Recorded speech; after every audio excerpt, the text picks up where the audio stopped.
Ah ouais? Je vais te raconter l'histoire de la tricheuse du marathon. Rosie Ruiz, née le 21 juin 1953 à Cuba, a émigré aux États-Unis à l'âge de 8 ans. Elle s'est mise initialement à la course à pied pour une perte de poids, sans objectif particulier.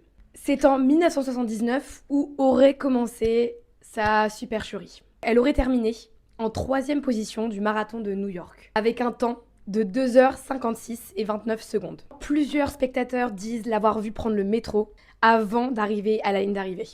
Tu comprends la supercherie. Jusque-là, on n'a pas trop d'autres infos. Et c'est en 1980, soit un an plus tard, qu'elle participe au marathon de Boston. C'est à ce marathon que la supercherie est révélée. Elle termine en première position, qu'un temps de 2h31 minutes et 56 secondes, soit une amélioration de 25 minutes en l'espace d'un an. Elle est forte, elle est trop forte. Mais plusieurs éléments suscitent le doute quant à sa réelle victoire. Aucun coureur ne dit l'avoir vue sur le parcours. À l'arrivée du marathon, elle ne présente pas les signes habituels d'un tel effort.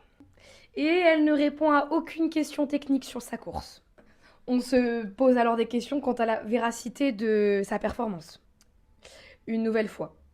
C'est donc 8 jours plus tard que la coureuse est disqualifiée. La question c'est pourquoi a-t-elle triché? Elle n'a jamais voulu répondre à cette question. En fait, elle n'a jamais affirmé avoir triché. Et je me suis demandé qu'est-elle devenue? Et c'est pas glorieux. Parce qu'après la révélation de sa triche, Rosie Ruiz perd son emploi. 2 ans plus tard, elle est arrêtée pour avoir détourné 60 000 $ à son entreprise. Un an plus tard, en 1983, elle est arrêtée pour trafic de cocaïne. Et elle décède en 2019 d'un cancer à l'âge de 66 ans.